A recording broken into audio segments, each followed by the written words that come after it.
Hello, welcome to the LS Funcosis Fun Podcast of Fun Times with our special, not guest, regular. Levi Key, I'm here. He's not a guest. He will be in every podcast except for the ones he is not included in. And today we will be starting with the topic of How coronavirus impacts the daily lives of people. So, Levi, how has coronavirus infected you? Impacted. So, the coronavirus has impacted my daily life simply by making it harder for me to make social interactions with other people. For example, if I walk outside, I'm limited to enjoy my experience as to the fullest extent as I would be if there was not a worldwide pandemic.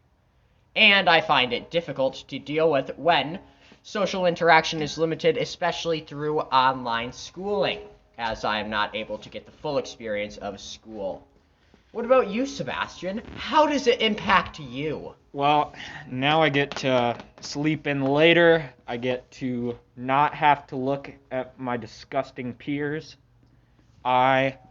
Our peers are quite disgusting, if you think. This generation is just disgusting. Unfortunately, This is a generation. yeah, This is a generation. unfortunately. So,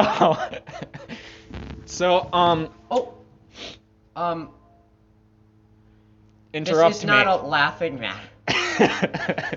Interrupt me, why don't you? Okay, we want to keep it down to 4 minutes, right?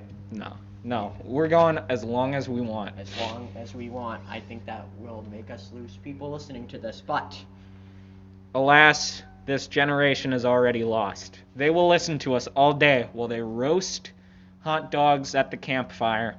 They will have this excellent sound recording playing. well, Sebastian, what is your opinion on social distancing? Do you feel that people should go back to school, or do you think that people should not stay anywhere near school?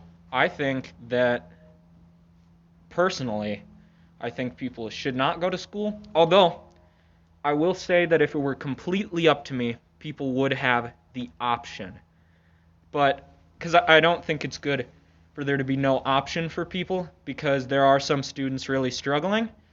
But I feel like most people should really try to stay at home. I agree with Sebastian. So, let's switch over the topic here from COVID to playground equipment durability management. That has been a heavy concern of mine recently in the past 14 years that I've been alive. Yeah, Sebastian, you should elaborate on that. When you see the 500-pound citizens of Green Bay, Wisconsin, trotting down the children's play equipment, I fear for the safety of the innocent. Oh, Sebastian, this is not a laughing matter. I'm sorry. I'm just imagining some people destroying equipment Think about the astronauts. and hurting children. Just think about the astronauts up there.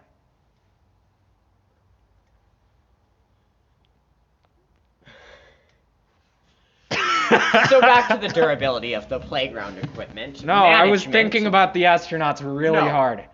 No.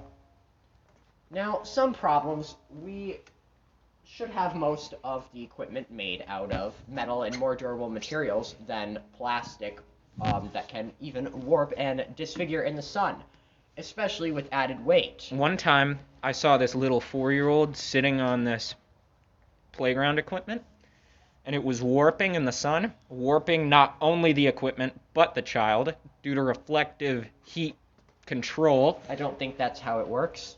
It was shining, it was reflecting onto the child and warping him onto the playground That equipment. makes a lot of sense. It was melting his clothing onto the equipment and melting his skin onto the clothing.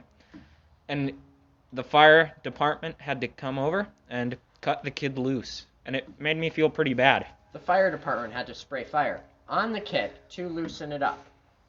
No, because he was already melting on. That would have just made it worse.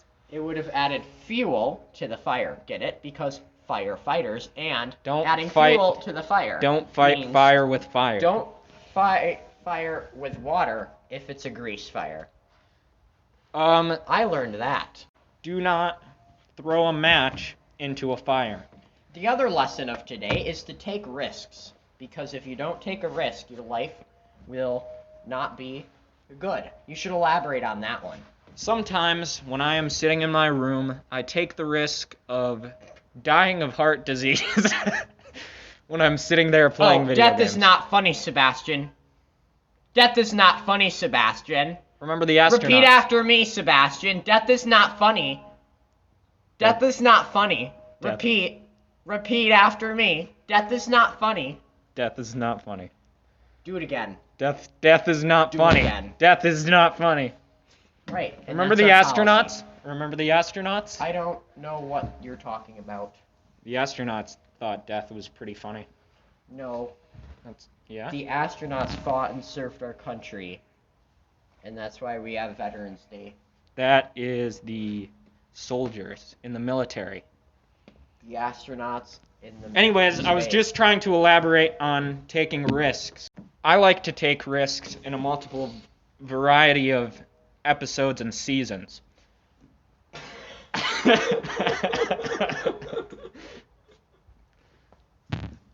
There was this one time when I was taking a mighty good risk, and I died. You're still here. I'm a ghost. Oh my god, I want to go into the Y. I'm a ghost. Oh, it looks like our other member of this podcast I'm a is ghost. not cooperating today. I'm a ghost. And that is where we wrap No, up this no, podcast. you were gonna tell me something It is 8 about your minutes. uncle. No, oh, my uncle. He takes risks all the time. The last risk he took had a very big impact on his life, and more importantly, my life. What did he do? Now, the risk that he took was he would generally never want to go in public.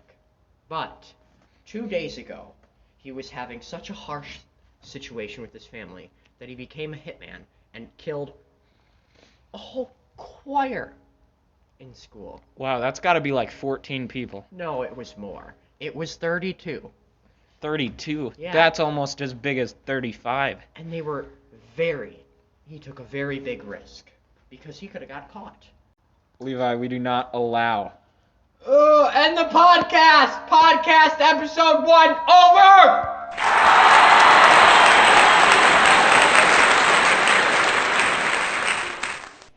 Like the video, please, or else I will send a gang of violent rhinoceros to your house to take out all of your family in a horrible rhino death.